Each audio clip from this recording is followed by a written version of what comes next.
बाली में थे। लंबी यात्रा के बाद सीधे होटल आ गए। होटल के पीछे एक झरना था और सामने एक पूल था। यह सच में कमाल का है। रोमन ने मुझे पकड़ लिया, मेरे कान के बीच में हल्का हल्का चूमने लगा। मैं अपने होंठ काटने लगी। वह मेरे गले को धीरे धीरे चूम रहा था और मेरे खुले कंधे को। मैं उसकी ओर मुड़ी और हमारे होंठ आपस में टकराए।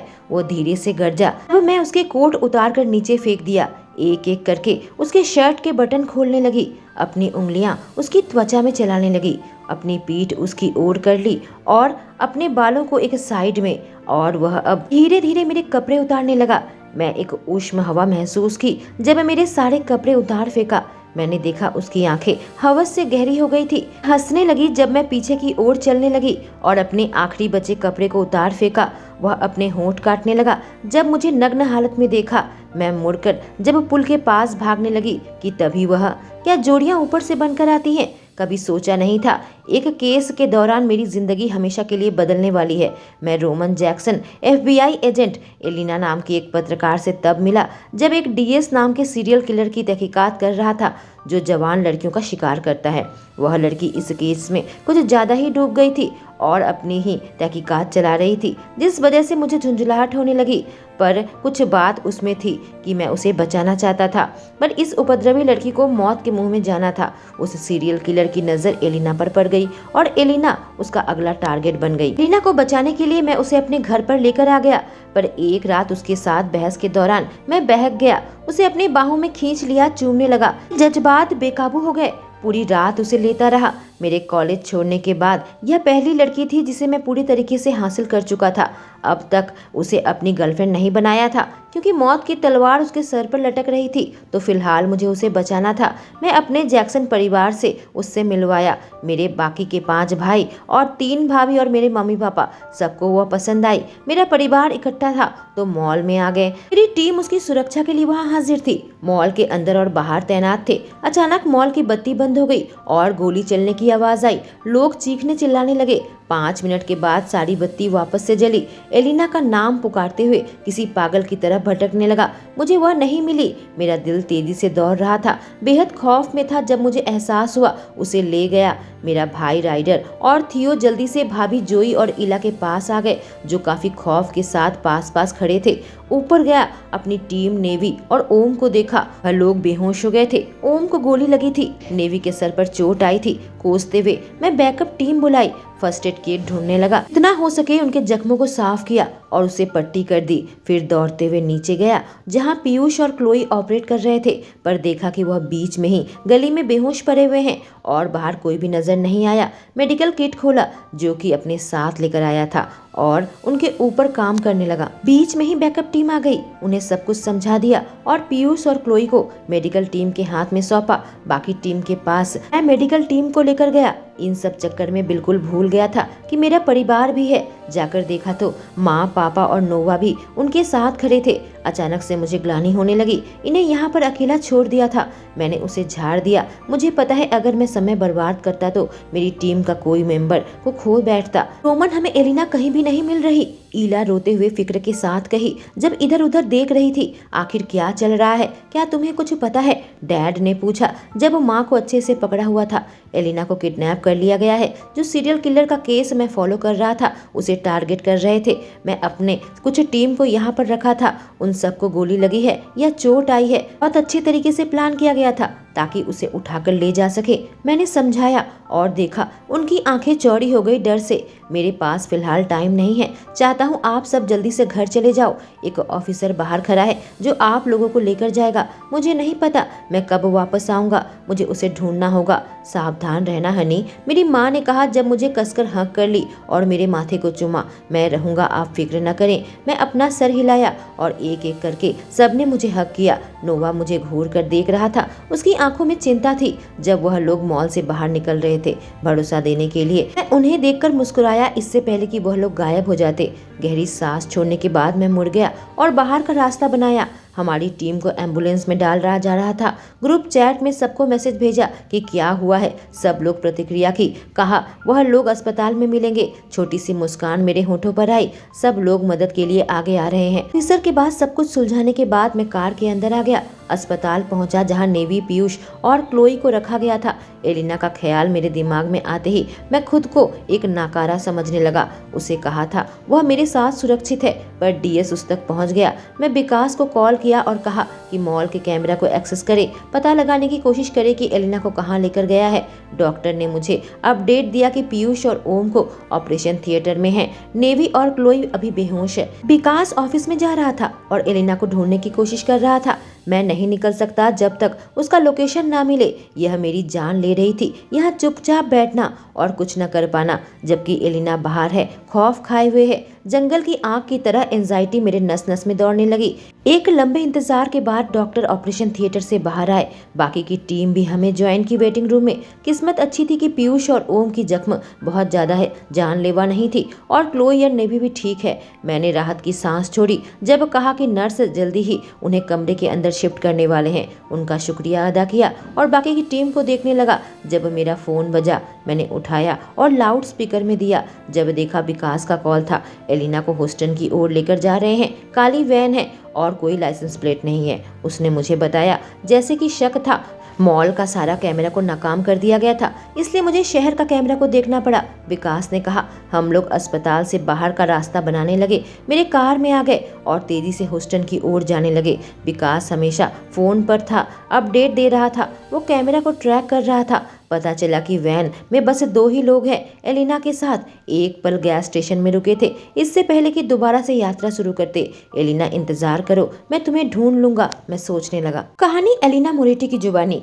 मैं बाद में जग गई, जाने कितने घंटों के बाद। मेरे सर में दर्द हो रहा था, आंखें झपकाने लगी, इधर उधर देखी, पता चला अभी बैन में हूँ। जो बदबू आई, मेरे आंखों से पानी आने लगा। जब ऊपर देखी तो ब्रैंडन के शून्य आंखों को देखी और समझ में आया कि वह मर चुका है। मेरे मुंह से एक आवाज निकली, अवाक होकर और घिन से।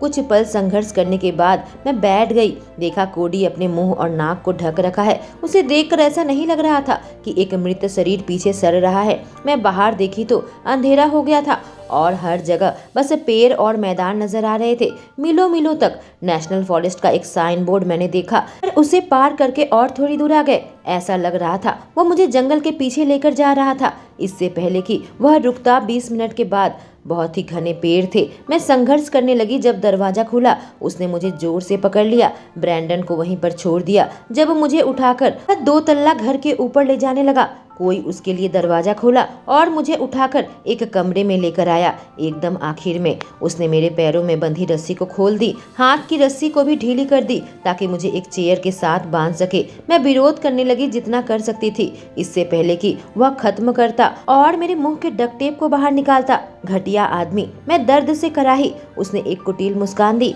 इससे पहले कि कमरे से बाहर निकलता। मैं इधर उधर देखी तो कोई भी खिड़की नहीं थी, कमरे में कुछ भी नहीं था, एक दूसरे चेयर के अलावा जो कोने में था। दर्द से कराहने लगी जो मेरे सर में हो रहा था। दर्द बढ़ता ही जा रहा था। मैं सोचने लगी काश मैं घर पर रोहमन के साथ होती। उम्मीद करने लगी उसे चोट ना पहुंची हो। लेकिन इससे पहले कि मैं कुछ और सोचती, दरवाजा खुला। एक बार फिर से एक नौजवान आदमी अंदर आया। 20 साल के ऊपर का होगा। उसके भूरे बाल थे, बहुत ही फीका था, आम कपड़े पहने हुए थे।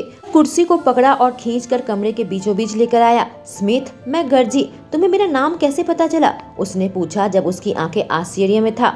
बिल्कुल लड़कों की तरह उसकी आवाज थी, बिल्कुल हल्की। प्लीज, मुझे इतनी जोर से नहीं मारा गया कि मैं अपनी याददाश्त खो बैठूंगी। मैं अपनी आंखें घुमाने लगी और अपने अंदर के जानवर को बाहर लाने लगी। ब्रैंडन ने कहा था जब मुझे किडनैप किया। अच्छा, जब तुम मेरा लास्ट नेम जानती हो तो बेहतर होगा कि मैं तुम्हें अपना पहला नाम भी बता दूं। मेरा नाम डैन है। वह बहुत ही गंदे तरीके से मुस्कुराया और मेरे शरीर में उसकी आंखें दौड़ने लगी घिन के साथ। डैन, क्या तुम मुझे कुछ दर्द की दवाई लाकर दे सकते हो? मैं गर्जी। देखी, उसकी मुस्कुराहट तुरंत फीकी पड़ गई। तुम यहाँ हुक्म नहीं चला सकती। वह फुफकारा, चेयर से कूदकर नीचे उतरा और मेरे बालों को पकड़ लिया। देखो, अगर तुम चाहते हो कि मैं तुम्हारा साथ दूं, मैं तुम्हें यही सुझाव रखूंगी कि मुझे दर्द की दवाई लाकर दो, इससे पहले कि तुम्हारी जिंदगी को मैं नरक बना दूं। मैं उसे घूरने लगी जब मेरे सर पर अपने हाथ चला रहा था और अपने हाथ को मेरे सर से दूर रखो। तुम्हें दिखाई नहीं देता मुझे चोट लगी है? उसने मुझे छोड़ दिया। मुझे घूर रहा था इससे पहले कि मुझे एक मुक्का जमा था। मैं अपने होंठ को काटने लगी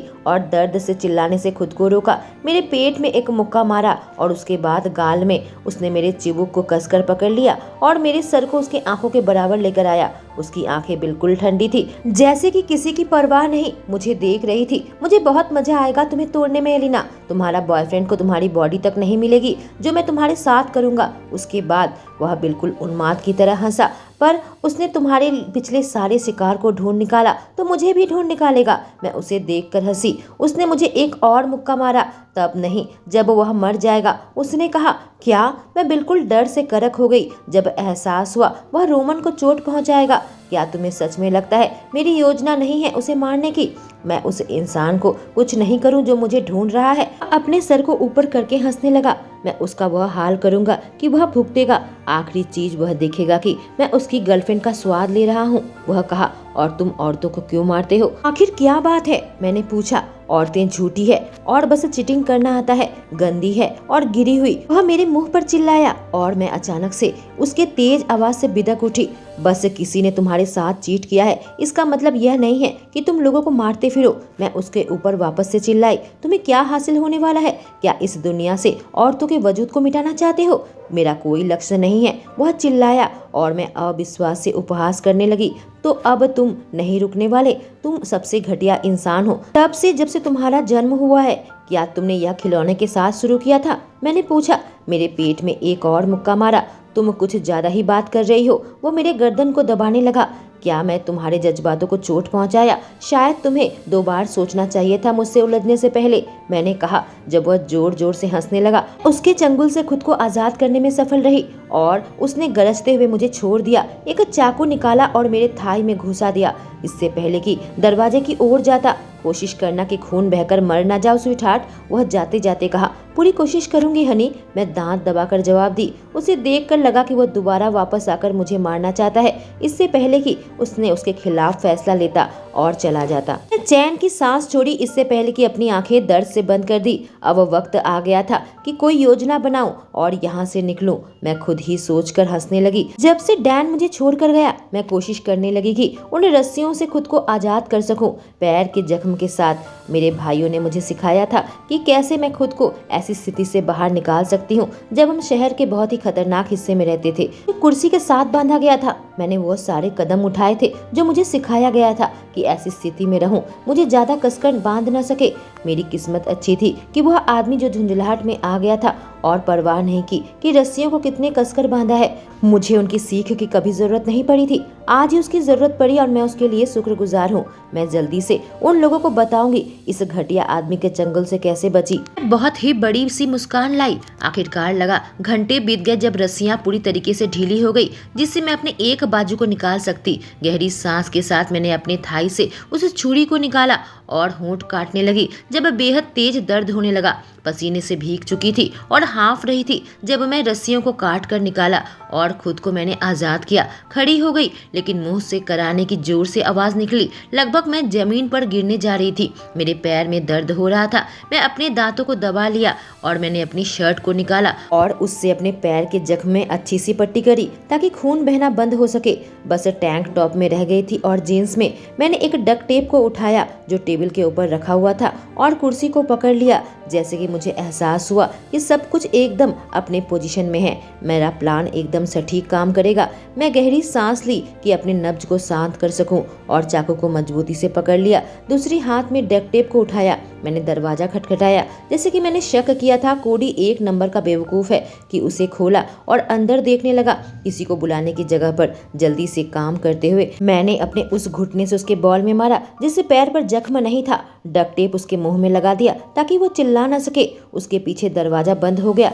मैंने उसकी बंदूक को उठा लिया, उसे अपने जींस के पीछे रखा मैं उसे खींचने में जूझने लगी। आखिरकार उसे चेयर के साथ खींचकर लेकर आई, उसे उसमें बैठाया। इससे पहले कि उसके पैरों को डक्ट टेप से बांधती, कोडी तुम अच्छे इंसान हो। जैसे ही मेरा काम खत्म हुआ, दरवाजा दोबारा से खुला और 2 आदमी अंदर आ गए। उनसे लड़ने के लिए मैं जूझने लगी, पर मैंने उनके बंदूक को उसके हाथ से दूर हटाने में कामयाब रही। अपने छुरी से उस पर हमला किया। उसके लंबे बालों को पकड़कर उसके सर को बार बार जमीन में पटकने लगी जब तक वह ठंडा नहीं हो गया। दूसरा आदमी भी जल्दी से तरोताजा हो गया, मुझ पर हमला किया। जोरदार मुक्का मुझे मारा। मेरी रिब्ज की हड्डी में मैं दर्द से कराहने लगी। सर से उसे मारा। उसने मुझे जमीन पर फंसा लिया और चाकू को मेरे हाथ से ले लिया। इससे पहले कि मुझे मारता, मैं अपने घुटने से उसके पैरों में मारी। इससे पहले कि जल्दी से बंदूक उठाती जो मेरी जींस के पीछे थी। जब देखा कोई रास्ता नहीं है, वो मेरे सीने को निशाना बनाने लगा। उसके साइड में गोली मारी इससे पहले कि उसे अपने से दूर हटाती। किस्मत अच्छी थी कि उसमें साइलेंसर लगा हुआ था, इसलिए कि आसपास पड़ोस में लोग हैं। मैंने रास्ते में देखा था। वह आदमी दर्द से कराहने लगा और दीवार के खिलाफ जूझने लगा। एक पल में मैंने उसे झाड़ दिया इससे पहले कि खड़ी हो जाती और वापस कोडी के पास आती। बंदूक के उसके सर के सामने लगा लिया। खासा डक्ट टेप निकाला कि वह बोल सके, चिल्लाओ और तुम मर गए। बाहर और कितने लोग हैं? बस मैं और यह दोनों आदमी घर के अंदर थे। बाहर कोई नहीं है, लेकिन तुम नहीं। मैं दोबारा से उसके मुंह पे डक्ट टेप लगा दी इससे पहले कि रस्सी को उठाकर उसे और कसकर बांधती। अतिरिक्त सुरक्षा के लिए उसके साथ काम कर रही थी। मुझे महसूस हुआ उसके पॉकेट में कुछ है। मैंने उसे निकाला। खुशी से मेरी आंखें चमकने लगी जब एहसास हुआ वह उसका मोबाइल फोन है। मैं जल्दी से पुलिस का नंबर डायल किया। सच में बहुत ज्यादा बेवकूफ है। गरजते हुए सांस छोड़ी। डक्ट टेप फिर से निकाला। कहा, मुझे यहाँ का सही पता बताओ वरना तुम्हारी खोपड़ी उड़ा दूंगी। उसकी आंखें चौड़ी हो गई। तब मैं बंदूक को दबाने की कोशिश की। पता बताने लगा, जल्दी करो, ऐसा नहीं है कि मेरे पास पूरा दिन है। मैं फुफकारी इससे पहले कि बंदूक को उसके गले पर और जोर से दबाती। ज्यादा समय नहीं लगा पता बताने में, इससे पहले कि मैं उसके मुंह पर एक और डक्ट टेप अच्छे से लगा देती। तुम इतने स्मार्ट नहीं हो क्या? मैं हंसने लगी इससे पहले कि बंदूक उठाती और देखती कि अंदर गोली है। गुड लक बेवकूफ आदमी। मैंने उसे सैल्यूट किया इससे पहले कि वहां से बाहर निकलती और दरवाजे को बंद कर देती। 2 तल्ला मकान बहुत ही बदबूदार थी। अपना रास्ता घर पर चुपचाप बनाने लगी। यहाँ पर डैन भी नहीं है, कोई भी हलचल नहीं, कोई शब्द नहीं, कुछ भी नहीं। मैं जल्दी से वह नंबर डायल किया, 911, जो मुझे पूछने लगे क्या इमरजेंसी है। हाय, मेरा नाम एलिना मोरेटी है। मैं एक सीरियल किलर द्वारा किडनैप कर ली गई हूँ जो अपना नाम डीएस इनिशियल लिखता है। मैं जल्दी से समझाई जब तक सामने दरवाजे के पास पहुंची। देखा उसमें ताला लगा हुआ था। अपने हाथ को चेहरे से ढका। मुझे समझ नहीं आया यहाँ से कैसे निकल सकूं। मैंने तुरंत अपना पता उन्हें बता दिया। ठीक है एलिना, जल्दी कोई वहाँ पहुँचेगा तुम्हारी मदद के लिए। तुम लाइन में रहना, मेरे पास तुम्हारे लिए और इंस्ट्रक्शन है। वह बोली। मेरे जख्म के बारे में पूछा। मैंने उसे सब कुछ बताया, क्या क्या हुआ था, जब तक एक कार सामने आकर रुकी। पीछे वाले दरवाजे को खोलने की कोशिश कर रही थी। मैं जम गई। मेरा दिल तेजी से धड़कने लगा जब एहसास हुआ वह पुलिस की कार नहीं है। मुझे पक्का यकीन है पुलिस की कार में सायरन होगा। मैं खुद को कोसने लगी जब देखा पीछे वाला दरवाजा में भी ताला बंद था। सारी खिड़कियां भी बंद थी। मुझे सुनाई दिया डैन अंदर आया। सामने वाले दरवाजे बंद किया इससे पहले कि चाबी को टेबल पर रखता और उस कमरे तक जाता जहां मुझे रखा जाने वाला था। मैंने सुना वह गुस्से से गरजा इससे पहले कि मुड़ जाता और मुझे अपने साइड में खड़ा पाता एक बंदूक के साथ। उसकी आंखें चौड़ी हो गई कि वह अपनी आंखें छोटी कर ली और अपने बंदूक से सीधे मुझ पर निशाना साधा। मैंने कुटिल मुस्कान दी। अंदर बहुत ही बुरे हाल में थी। क्या सच में तुमने बहुत सारे लोगों को मुझे यहाँ पर उठाकर लाने में इस्तेमाल किया? आखिर मुझे यहाँ पर एक कमरे में बांध दिया, इन दिमाग के गधों को पहरे पर लगा दिया। मैं उसकी बेवकूफी में अपनी आंखें घुमाने लगी। एक अच्छे सीरियल किलर बिल्कुल भी नहीं हो। वह बिल्कुल हास्यास्पद तरीके से खिल्ली उड़ाई। देखा उसके जबड़े टाइट हो गए। नहीं लगता तुम इतनी चालाक हो कि यहाँ से निकल सकती हो। तुम मजाक कर रहे हो ना? मैंने कहा इससे पहले कि नाटक तरीके से अपना सर हिलाती। हार मान लो, मैं तुमसे बेहतर हूँ। अपना मुंह बंद रखो। वह मेरे ऊपर गरजा इससे पहले कि ट्रिगर पर अपनी उंगली रखता। तुम मुझ पर गोली चलाओगे तो मैं भी चलाऊंगी, विश्वास करो, मुझे ट्रिगर दबाने में जरा भी डर नहीं लगेगा। कहानी रोमन जैक्सन की जुबानी। क्या किसी ने देखा है जो तेल टैंकर तक हमारे पीछे आ रहा है, जो कि सड़क के गलत साइड में है? दीपक गला फाड़ कर चिल्लाया। मैं रोड की दूसरी साइड में जल्दी से आ गया। ठीक ऑयल टैंकर आकर हमारे सामने फट गया और पूरी तरीके से आग लग गई। सब लोग अचानक से बढ़ते गर्मी के कारण गला फाड़ कर चीखने लगे। जब मैं कार को और तेजी से चलाने लगा, इससे पहले कि दूर हटूं, इस बकवास को बंद करते हैं, उसे एलिना को रखने दो, मैक चिल्लाया और मैं उसे कातिलाना दृष्टि से देखने लगा। उसके होठों पर एक बड़ी सी मुस्कान थी। मजाक कर रहा हूँ दोस्त, सच में बहुत कमाल का है। अपना सर हिलाने लगा जब वो वापस सड़क में रास्ता बनाने लगा। जब से एलिना को ढूंढने के लिए निकले हैं, डीएस हमारे रास्ते में एक के बाद एक विघ्न उत्पन्न कर रहा है। उसके आदमियों ने हमारे ऊपर गोली चलाई, बहुत सारी गाड़ियों से हमारा पीछा किया ताकि सड़क से नीचे उतार सके। बार बार हमें रास्ते से भटकाया और अब तेल टैंकर को भेजा था ताकि हमें मार सके।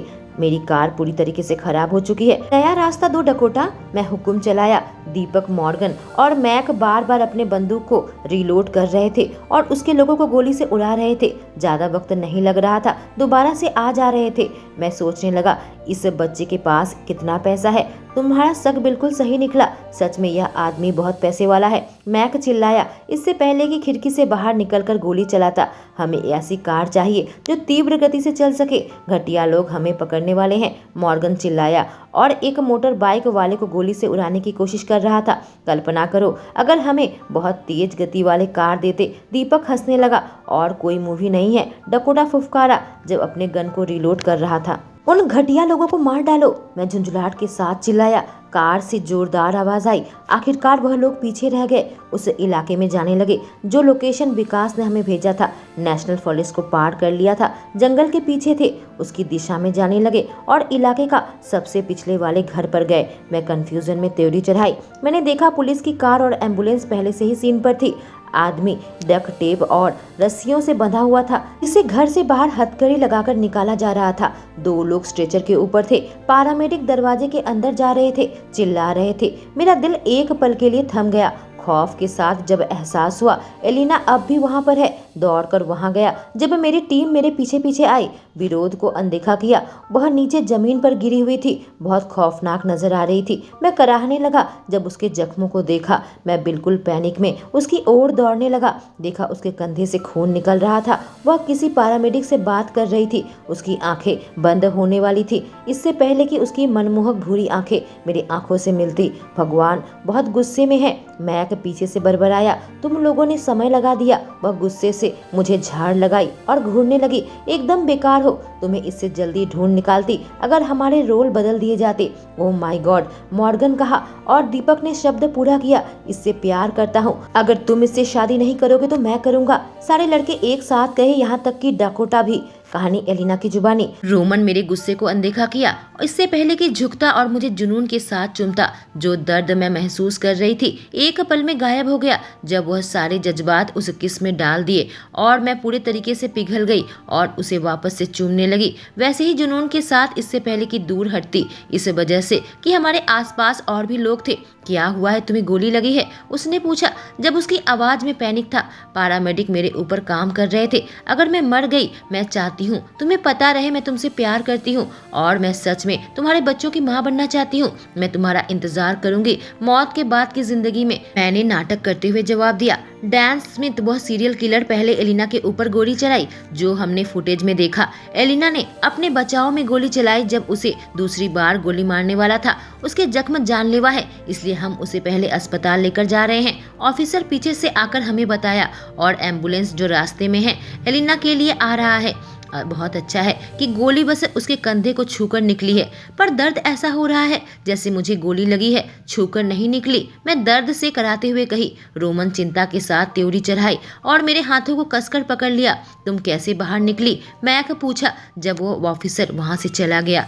अब मेरे होठों पर एक कुटिल मुस्कान आई। मैंने उन्हें सब कुछ बताया कैसे मैंने खुद को रस्सी से आजाद किया, कैसे कोडी को चेयर से बांधा और दूसरे 2 लोगों के साथ लड़ाई की। डैन ने मेरी चेतावनी को हल्के में लिया कि मैं उस पर गोली चला दूंगी और उसने मुझे गोली मार दी। मैं जरा भी नहीं हिचकी उसे वापस से गोली मारने में। जब आखिरी मिनट में हिल गया और गोली उसके सीने में लगी, जमीन पर गिर गए थे कि तभी पुलिस आई। पुलिस नहीं आती तो वह मुझे दोबारा से मारता। जब तक मेरी कहानी सुनना बंद हुआ वह लोग हंस रहे थे मनोरंजन के साथ। बस रोमन था जो काफी सीरियस भाव से मुझे देख रहा था। क्या यह FBI ज्वाइन कर सकती है? डकोटा भीख मांगा और अविश्वास से अपना सर हिलाया। हाँ, मुझे बहुत खुशी होगी। मैं काफी उत्सुक होकर कही, बहुत अच्छी बात है कि तुमने एक और टॉपिक दे दिया कि अब मेरे पीछे पड़ेगी। रोमन बड़बड़ाने लगा और मैं उसे घूरने लगी। तब लोग हंसने लगे इससे पहले कि मुझे थोड़ी जगह देते कि एम्बुलेंस आ गई और स्ट्रेचर लेकर मुझे ले जाने लगे। मैं गरजने लगी जब मुझे उठाने लगे। रोमन मेरी साइड में खड़ा था, काफी फिक्र से मुझे देख रहा था। जैसे ही वो मुझे ले जाने लगे मैं रोमन का हाथ पकड़ ली और अपने करीब खींची, अपने होंठ काटने लगी। उसकी हरी आंखें मेरी आंखों से मिली। अब भी मैं तुम्हारे बच्चों की माँ बन सकती हूँ? मैं पूछी। अपना मुंह बंद रखो और उन्हें काम करने दो, इस बारे में बाद में बात करेंगे। रोमन गरजा और अपना सर हिलाने लगा, पर मैंने देखा उसके होंठों पर एक छोटी सी मुस्कान थी। मेरे चेहरे पर एक बड़ी सी मुस्कान आई। वह मेरे साथ साथ चलने लगा। देखा तो पैरामेडिक भी हंस रही थी। यह ना नहीं है, ठीक कहा ना? मैं पूछी। विश्वास करो 100% तुम उसके बच्चों को जन्म दोगी। वह लड़की हंसी। इससे पहले कि मुझे एम्बुलेंस में लेकर जाती, मुझे एम्बुलेंस के अंदर रखा गया। रोमन भी अंदर आ गया। मैंने आंख खोलकर रखने में जूझ रही थी और मैं नींद के आगोश में डूबने लगी। मैंने देखा उसने मेरे गालों को पकड़ा हुआ था और चिंता भरी मुस्कान दी। मैं नींद की हालत में मुस्कुराई। वह झुका और मेरे होठों को हल्का सा चूमा, इससे पहले कि मेरा हाथ अपने हाथ में लेता। I love you too Elena, वह फुसफुसाया। मैं एक मीठी सी मुस्कान देकर नींद में चली गई। इस बात की संतुष्टि थी जिस आदमी से मैं प्यार करती हूँ वह भी मेरे बारे में वैसा ही महसूस करता है, मेरा इंतजार करेगा जब मैं जागूंगी। एक दिन के बाद मैं जाग गई। मेरे होठों पर मुस्कान आई जब किसी ने मेरा हाथ उठाया और हल्के से मेरे हाथ के पीछे चूमने लगा। ऊपर देखी तो रोमन सामने चेयर पर बैठा हुआ था, एक खूबसूरत पर चिंता भरी मुस्कान के साथ। जब एक एक करके सारी यादें मुझे आने लगी, मेरी आंखें चौड़ी हो गई। कितनी किस्मत वाली हूँ कि इस स्थिति में सुरक्षित बाहर निकल आई। हे, तुम अच्छा महसूस कर रही हो? वह पूछा, ऐसा कि किसी ट्रक ने मुझे धक्का मार दिया हो। मैं बड़बड़ाई एक छोटी सी मुस्कान के साथ। माफ करना, मैं सही समय पर पहुंच नहीं पाया। वह फुसफुसाया। उसकी आंखों में उदासी और ग्लानि थी। कोई बात नहीं, मैं अकेले ही काफी हूँ। मैं हल्का सा हंसी जिससे वो भी मुस्कुराने लगा। ऊपर से डैन ने कहा था कि वह योजना बना रहा है तुम्हें जान से मारने की। तुम मुझ तक नहीं पहुँच पाते? मैं कही, हाँ सच में, उन्होंने हमें नरक तक पहुँचा दिया था। वह अपनी आंखों को घुमाया। उसके आदमी हमारे पीछे पड़े थे हमें मारने के लिए और एक तेल टैंकर भेजा था जो हमारे सामने फट गया, रोमन ने कहा और मेरी आंखें चौड़ी हो गई। हार्ट बीट का मॉनिटर काफी ऊपर भागने लगा था। क्या? सब ठीक है, तुम शांत हो जाओ, मैं यहीं पर हूँ लीना। मेरे गाल को पकड़ लिया और हल्के हल्के मेरी त्वचा को चूमने लगा। हे भगवान, यह पूरा पागल है। मैं फुसफुसाई, खौफ में थी। खुद को शांत करने की कोशिश की। 1 मिनट, नेवी और ओम कैसे हैं? और मैं पीयूष और क्लोई को भी वहां पर देखा था, क्या वह ठीक है? मैं पूछी। पीयूष और ओम को गोली लगी थी, नेवी और क्लोई भी बुरी तरीके से चोट आई है, पर वह लोग ठीक है। वह मेरे बाल को सहलाते हुए समझाया। उस बेवकूफ ने मुझे टारगेट नहीं किया होता तो वह लोग सुरक्षित होते। मेरे आंखों में आंसू आ गए थे। टीना, इनके साथ इससे भी बुरा हुआ है। खुद पर इल्जाम मत लगाओ, ठीक है ना? उसने अपने होठों को मेरे होठों पर रखा, भरोसा दिलाने के लिए चूमा। आई लव यू, मैंने तुम्हें बहुत मिस किया, मैं कही। वह काफी खूबसूरत तरीके से मुस्कुराया और प्रतिक्रिया में मेरी सांसें थम गई। आई लव यू टू, वह बोला। तुमने कब एहसास हुआ? मैं पूछी। जब उसके हाथों को थाम रखा था। जब तुम मेरे पेरेंट्स के घर पर चली गई थी रेंच में। मैं घर आया, तुम कहीं नहीं मिली। मैं बहुत डर गया था कि डीएस तुम्हें उठा कर ले गया है। जब तक मैंने सिक्योरिटी फुटेज नहीं देखा था। उसने मेरे गालों को चूमा जैसे कि खुद को रोक नहीं सकता। और तुम कार में वापसी के समय रोना शुरू कर दी थी और तब मुझे एहसास हुआ कि मैं तुम्हें सुरक्षित रखने के लिए कुछ भी कर सकता हूँ। पहली बार मैं किसी के लिए ऐसे जज्बात महसूस कर रहा था जो गुजरते वक्त के साथ प्यार में बदल गया। वह कहा, मैंने थैंक्सगिविंग के दिन एहसास किया कैसे तुम हमेशा मेरी पीठ बचाते हो। कितनी संतुष्टि होती है जब भी तुम आसपास रहते हो। तब मुझे समझ में आया कि तुम ही हो जिसे मैं चाहती हूँ। हम एक दूसरे को देखकर मुस्कान दे रहे थे। लेकिन अब जब डैन पकड़ा गया है तो तुम्हारे कनाडा के जॉब का क्या? वह पूछा। मैं तुम्हारे साथ रहना चाहती हूँ। मैं यहीं पर नौकरी ढूंढ लूंगी। जानती हूँ तुम अपनी टीम को छोड़कर नहीं जा सकते। जहाँ तुम रहोगे मैं वहीं रहूंगी। शायद FBI ज्वाइन करने का ऑफर अब भी वहीं खड़ा है। मैं कही, बिल्कुल भी नहीं, मैंने बहुत देख लिया है कि तुम खतरों की तरफ भागती हो, जिंदगी में और बर्दाश्त नहीं कर सकता। वो अपना सर हिलाने लगा। मैं जोर जोर से हंसने लगी। इससे पहले कि मैं जवाब देती, दरवाजा खुला और मिशेल, रोमन की माँ, उसकी आंखें चौड़ी करके मुझे देखने लगी। गाइस, एलिना जाग गई है। सब लोग कमरे के अंदर आ गए और मेरा दिल गदगद हो गया जब देखा सब लोग मुझे देखने के लिए आए थे। यहाँ तक कि रोमन की टीम भी मुझसे मिलने आई थी। मैं खुशी खुशी सबका स्वागत की। कुछ देर बाद डॉक्टर और नर्स जब राउंड में आए थे, पता चला कमरे में बहुत भीड़ है। उन्होंने सबको निकाल दिया। 3 महीने बाद जब से मैं अस्पताल से बाहर निकली हूँ, मुझे घर की याद आती है, अकेलापन महसूस होता है। रोमन बहुत बिजी हो गया है। उसका परिवार जरूर है मेरे साथ और मुझे बहुत पसंद करते हैं, पर वह एक जैसा नहीं है। वह मुझे 2 हफ्तों के लिए इटाली लेकर आया, अपने परिवार से मिले। रोमन मुझे ऊपर टॉप फ्लोर के रेस्टोरेंट में लेकर आया। हम बालकनी के सामने रोम का परफेक्ट नजारा देख रहे थे। मैं मुस्कुराई इससे पहले कि मेरी आंखें चौड़ी हो गई। जब समझ में आया क्या हो रहा है, वह हल्का सा हंसा, इससे पहले कि मेरे हाथ को पकड़ता और अपने घुटने के बल बैठ जाता। मैं खामोशी से उसे देख रही थी। बेचारा दिल दौड़ रहा था। जब उसने एक छोटा सा बक्सा निकाला, उसके अंदर सबसे चमकदार हीरे की अंगूठी थी। Elena Moretti. हालांकि मेरा दिल बहुत जिद्दी था, पर तुमने उसके अंदर अपनी खास जगह बना ली और वहां बस गई। तुमने उसे भर दिया एडवेंचर, हंसी और मिठास के साथ। चाहता हूँ तुम्हारे साथ सुबह सोकर उठूं और हर रात तुम्हें पकड़ कर सोऊं। क्या तुम मुझसे शादी करोगी? वह घबराहट के साथ पूछा। जब मैं अपने विरोधी आंसू को पोंछ कर हटाया, हाँ, मैं फुसफुसाई, हाँ जरूर। उसके होंठ मेरे होंठों से टकराए। तुम्हें याद है वह सीरियल किलर तुम्हें मेरा बॉयफ्रेंड कहा था? उसे हम दोनों पर विश्वास था शुरू से ही, एक साथ रहने वाले हैं। मैंने मजाक किया। 8 महीने बाद हम बाली में थे, अपने हनीमून में। वह अपने होंठ काटने लगा जब मुझे नग्न हालत में देखा। मैं मुड़कर जब पूल के पास भागने लगी कि तभी वह अपने सारे कपड़े उतार फेंका और पीछे से आ गया। अपने शरीर को मेरे शरीर के खिलाफ चिपकाया, मुंह को अपनी त्वचा के खिलाफ महसूस किया। होले होले त्वचा को चूम रहा था। मैं धीरे धीरे सिसके लेने लगी, बिल्कुल गर्म होने लगी, जो कि तुरंत गायब हो गया जब उसने मुझे पूल में धक्का मारा। रोमन जैक्सन, मैं उसे घूरने लगी। उसने कुटिल मुस्कान दी, इससे पहले कि वो भी पानी में कूदता। उससे दूर हटने की कोशिश की। हंसने लगी जब उसके हाथ मेरे त्वचा को चिढ़ा रहे थे। पानी के अंदर मुझे पकड़ लिया। उसने अपने होंठ मेरे होंठों पर रख दिए। जब तक सांस लेने की आवश्यकता नहीं पड़ी, हम दोनों एक दूसरे को चूम रहे थे। झरने के पास आ गए, जो कि पेड़ पौधों से ढका हुआ था। हमारे होंठ फिर से जुनूनी तरीके से एक दूसरे को चूम रहे थे। एक दूसरे को अब नहीं रोक सकते थे। वह बिल्कुल मेरे ऊपर आ गया। उसने अपने कमर को मेरे ऊपर रखा और अंदर का रास्ता ढूंढ निकाला।